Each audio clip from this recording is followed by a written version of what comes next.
বা ফাতেমা রাসূলুল্লাহ সাল্লাল্লাহু আলাইহি ওয়াসাল্লামের মাথার চুলের ন্যায়। রাসূলুল্লাহ সাল্লাল্লাহু আলাইহি ওয়াসাল্লাম বলেছেন, ইরশাদ করেছেন, ফাতেমা আমার মাথার চুল স্বরূপ। যে আমার চুলকে কষ্ট দিয়েছে সে আমাকে কষ্ট দিয়েছে, আর যে আমাকে কষ্ট দিয়েছে সে আল্লাহকে কষ্ট দিয়েছে, আর যে আল্লাহকে কষ্ট দিয়েছে তার উপর আসমান ও জামিন অভিশাপ বর্ষণ করে। হিলিয়াতুল আউলিয়া খণ্ড 2 পৃষ্ঠা 40, কানজুল উম্মাল খণ্ড 6 পৃষ্ঠা 219। বা ফাতেমা আলাইহাসসালাম জান্নাতের হুর। রাসূলুল্লাহ সাল্লাল্লাহু আলাইহি ওয়াসাল্লাম বলেছেন, ইরশাদ করেছেন, ফাতেমা আলাইহাসসালাম জান্নাতের হুর, তাকে মানব রূপে সৃষ্টি করা হয়েছে। মানাকিবে আল ইমাম আলী আলাইহিসসালাম, ইবনে মাগাজালি পৃষ্ঠা 296। বা ফাতেমা রাসূলুল্লাহ সাল্লাল্লাহু আলাইহি ওয়াসাল্লামের অন্তরের আনন্দ। রাসূলুল্লাহ সাল্লাল্লাহু আলাইহি ওয়াসাল্লাম বলেছেন, ইরশাদ করেছেন, ফাতেমা আমার অন্তরের আনন্দ ও উৎফুল্ল, এবং তার 2 পুত্র আমার হৃদয়ের ফল। ইয়া নাবিউল মুয়াদ্দাহ খণ্ড 2 বাব 56 পৃষ্ঠা 24। বা ফাতেমা আলী আলাইহিসসালাম থেকে রাসূলুল্লাহ সাল্লাল্লাহু আলাইহি ওয়াসাল্লামের কাছে প্রিয়। রাসূলুল্লাহ সাল্লাল্লাহু আলাইহি ওয়াসাল্লাম ইরশাদ করেছেন, হে আলী, ফাতেমা তোমার থেকে আমার নিকটে প্রিয়, এবং তুমি আমার কাছে সব থেকে সম্মানীয়। মাজমাউদ জাওয়ায়েদ খণ্ড 9 পৃষ্ঠা 202, জামেউস সাগির খণ্ড 2 পৃষ্ঠা 554, মুনতাখব এ কানজুল উম্মাল খণ্ড 5 পৃষ্ঠা 97, উসদুল গাবা খণ্ড 5 পৃষ্ঠা 522, এনাবিউল মুয়াদ্দা খণ্ড 2 বাব 56 পৃষ্ঠা 89। মা ফাতেমা আলাইহাসসালাম পার্থিব মহিলাদের মতো নয়। রাসূলুল্লাহ সাল্লাল্লাহু আলাইহি ওয়াসাল্লাম ইরশাদ করেছেন, ফাতেমা আলাইহাসসালাম পার্থিব মহিলাদের মতো নয়। মাজমাউদ জাওয়েদ খণ্ড 2 পৃষ্ঠা 202। কিয়ামতে মা ফাতেমা আলাইহাসসালামের মর্যাদা। রাসূলুল্লাহ সাল্লাল্লাহু আলাইহি ওয়াসাল্লাম ইরশাদ করেছেন, কিয়ামতের দিন এক ঘোষণাকারীর ধ্বনি উচ্চারিত হবে, হে উপস্থিতগণ, নিজেদের চক্ষুসমূহকে বন্ধ করে রাখো, কেননা হযরত ফাতেমা আলাইহাসসালাম এখান থেকে অতিক্রম করতে চান।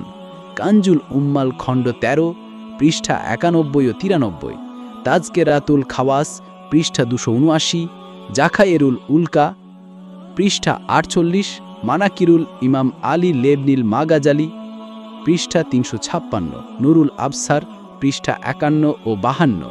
মা ফাতেমা আলাইহাসসালামের বিয়ের নতুন পোশাক ভিক্ষুককে দান। রাসূলুল্লাহ সাল্লাল্লাহু আলাইহি ওয়াসাল্লাম মা ফাতেমার বিয়ের রাত্রির জন্য একটি পোশাকের ব্যবস্থা করেন, কেননা মা ফাতেমা আলাইহাসসালামের পরনের পোশাকে তালি দেয়া ছিল। এমন সময় একজন ভিক্ষুক দ্বারে কড়া নাড়েন। ভিক্ষুকটি পরিধানের জন্য একখানা বস্ত্র প্রার্থনা করেন। মা ফাতেমা তার পরনের তালি দেওয়া কাপড়টি দান করতে মনস্থ করলে মনে পড়ে যায় যে আল্লাহ বলেছেন, তোমরা যা ভালোবাসো তা থেকে দান না করা পর্যন্ত কখনো কল্যাণ লাভ করতে পারবে না। আর এই জন্যেই মা ফাতেমা আলাইহাসসালাম তার বিয়ের নতুন পোশাক ভিক্ষুককে দান করে দেন। রায়াহিদুস শারিয়া প্রথম খণ্ড পৃষ্ঠা 106, তাবারুল মুজাব গ্রন্থ থেকে উদ্ধৃত। মা ফাতেমা আলাইহাসসালামের অনুসারীদেরকে জাহান্নামের অগ্নি থেকে রক্ষা করবে মহান আল্লাহ। রাসূলুল্লাহ সাল্লাল্লাহু আলাইহি ওয়াসাল্লাম বলেন, যখন ফাতেমা ইবাদতে দণ্ডায়মান হয় তখন পৃথিবীর বুকে নক্ষত্রসমূহের মতো তার জ্যোতি আসমানের ফেরেশতাদের জন্য প্রজ্বলিত হয়ে ওঠে। আর তখন মহান স্রষ্টা তার ফেরেশতাদের বলেন, হে আমার ফেরেশতাকুল, আমার দাসী ফাতেমা আমার অন্যান্য দাসীদের নেত্রী, তার প্রতি দৃষ্টি নিক্ষেপ করো, দেখো সে আমার ইবাদতে দণ্ডায়মান, আর আমার ভয়ে তার দেহ কম্পিত, সে আমার ইবাদতে মশগুল। তোমরা সাক্ষী থাকো, আমি তার অনুসারীদেরকে জাহান্নামের অগ্নি থেকে রক্ষা করব। কনজুল উম্মাল খণ্ড 6 পৃষ্ঠা 219। মা ফাতেমা আলাইহাসসালামের দরজার সন্নিকটে রাসূলুল্লাহ সাল্লাল্লাহু আলাইহি ওয়াসাল্লামের সালাম। নাফে বিন আল হিমরি রাদিয়াল্লাহু তাআলা আনহু বলেন, আমি 8 মাস মদিনাতে বসবাস করেছিলাম। তখন প্রতিদিন রাসূলুল্লাহ সাল্লাল্লাহু আলাইহি ওয়াসাল্লামকে দেখতাম। যখন তিনি ফজর নামাজ আদায়ের জন্য ঘরের বাইরে আসতেন, তখন সর্বপ্রথম মা ফাতেমা আলাইহাসসালামের ঘরের দরজার সন্নিকটে গিয়ে বলতেন, আসসালামু আলাইকুম ওয়া রাহমাতুল্লাহি ওয়া বারাকাতুহু, হে আহলে বাইত, নামাজের সময় হয়েছে। নিশ্চয়ই আল্লাহ ইচ্ছা করেছেন তোমাদের থেকে সকল ধরনের পাপ পঙ্কিলতা দূরীভূত করতে, হে আহলে বায়েত, এবং তোমাদেরকে পুতপবিত্র করতে। মা ফাতেমার সন্তান স্বয়ং রাসূলুল্লাহ সাল্লাল্লাহু আলাইহি ওয়াসাল্লামের সন্তান। রাসূলুল্লাহ সাল্লাল্লাহু আলাইহি ওয়াসাল্লাম বলেছেন, যদি সকল নারীর সন্তানকে যুক্ত করা হয় বাবার সাথে, শুধু ফাতেমা আলাইহাসসালাম ছাড়া, ফাতেমা আলাইহাসসালামের সন্তানকে আমার সাথে সম্পর্কিত করা হয়েছে। আর এই জন্যে আমরা ইতিহাসে দেখতে পাই যে মা ফাতেমার সন্তানদের মানুষ ইয়া রাসূলাল্লাহ অর্থাৎ হে রাসূলের সন্তান বলে সম্বোধন করত, যেই জন্য জাহরা উপাধি লাভ করেন মা ফাতেমা আলাইহাসসালাম। যখন নামাজের জন্য দাঁড়াতেন তখন তার জ্যোতি আকাশের ফেরেশতা ও অন্যান্যদের দিকে ছড়িয়ে পড়ত, আর এই কারণে তাকে জাহরা উপাধি দেওয়া হয়। মা ফাতেমা আলাইহাসসালামের গোলামদের জন্য জাহান্নাম হারাম। রাসূলুল্লাহ সাল্লাল্লাহু আলাইহি ওয়াসাল্লাম এরশাদ করেছেন, আল্লাহ তাআলা জাহান্নামের আগুনকে আমার কন্যা ফাতেমা আলাইহাসসালাম তার সন্তানদের এবং তাদের ভালোবাসে তাদের থেকে দূরে রেখেছে, সেই জন্য তার নাম ফাতেমা আলাইহাসসালাম রাখা হয়েছে। কনজুল উম্মাল খণ্ড 6 পৃষ্ঠা 219। মা ফাতেমা আলাইহাসসালাম কেন মুহাদ্দিসা বলা হয়? রাসূলুল্লাহ সাল্লাল্লাহু আলাইহি ওয়াসাল্লামের ওফাতের পর মা ফাতেমাকে সান্ত্বনা দিতে আসতেন ওহির ফেরেশতা। ওহির ফেরেশতা তাকে ভবিষ্যৎ বিষয়ে অনেক কিছু জানান, আর তার থেকে সেসব বিষয় লিখে রাখেন মাওলা আলী আলাইহিসসালাম। আর এই জন্যই ফাতেমাকে বলা হয় মুহাদ্দিসা। কেন মা ফাতেমা আলাইহিসসালামকে বাতুল বলা হয়? মা ফাতেমা আলাইহিসসালামের কাপড়ের পোশাকে থাকত তালি, পার্থিব কোনো বস্তুই তাকে আকৃষ্ট করতে পারত না, আর এজন্যই রাসূলুল্লাহ সাল্লাল্লাহু আলাইহি ওয়াসাল্লাম তাকে বাতুল উপাধিতে ভূষিত করেছিলেন। মা ফাতেমা আলাইহিসসালাম বলেন, আমাদের অনুসরণ ধর্মকে প্রতিষ্ঠিত করার মাধ্যম।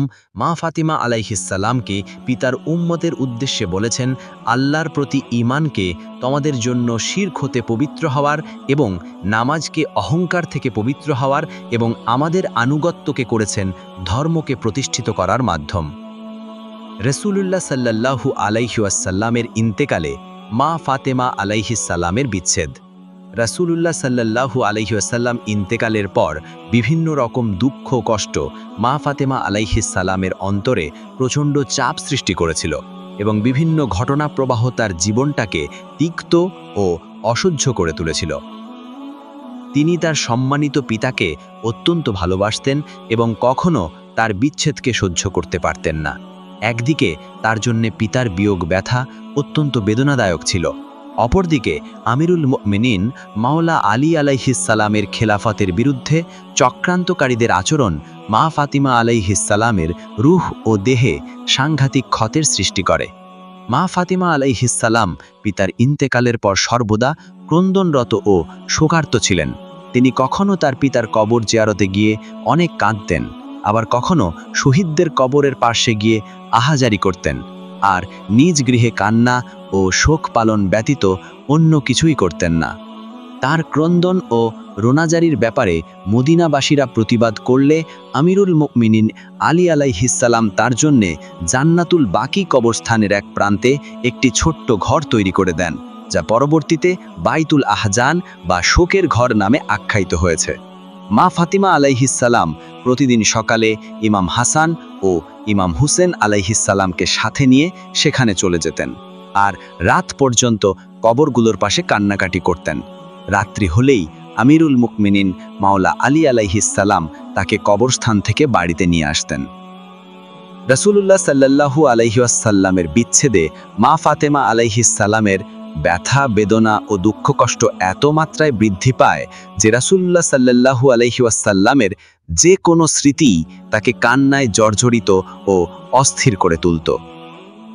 রাসূলুল্লাহ সাল্লাল্লাহু আলাইহি ওয়াসাল্লামের মুয়াজ্জিন হযরত বেলাল রাদিয়াল্লাহু তাআলা আনহু সিদ্ধান্ত নিয়েছিলেন যে নবী সাল্লাল্লাহু আলাইহি ওয়াসাল্লামের তিরোধানের পর আর কোনোদিন কারো জন্য আজান বলবেন না।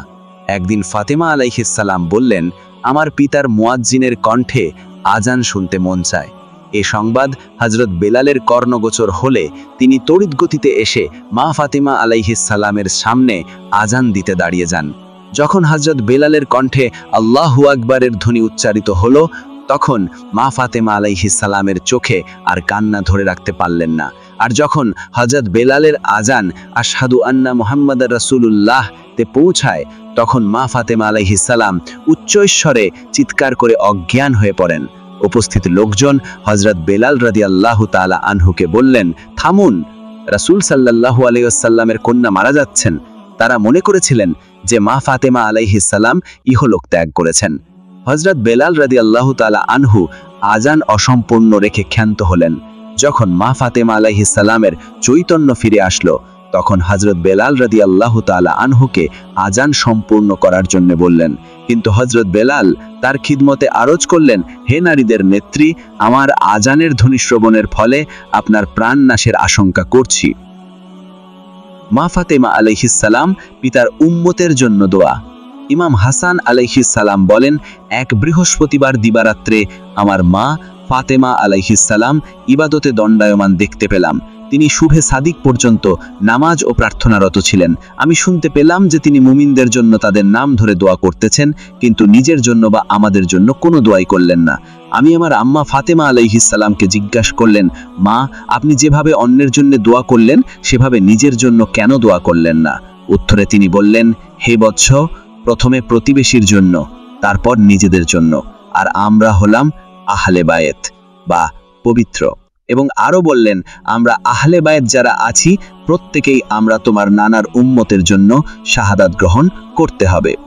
বিহারুল আনোয়ার 43তম খণ্ড পৃষ্ঠা 84, মানাকিবে শাহরে আশুব 3য় খণ্ড পৃষ্ঠা 119, মুনতাহাল আমাল পৃষ্ঠা 161, বাইতিল আহজান পৃষ্ঠা 22, কাশফুল গুম্মা 2য় খণ্ড পৃষ্ঠা 25 থেকে 26, বিহারুল আনোয়ার 43তম খণ্ড পৃষ্ঠা 81 থেকে 82। ভিডিওটি এখানেই শেষ করছি। আল্লাহ হাফেজ।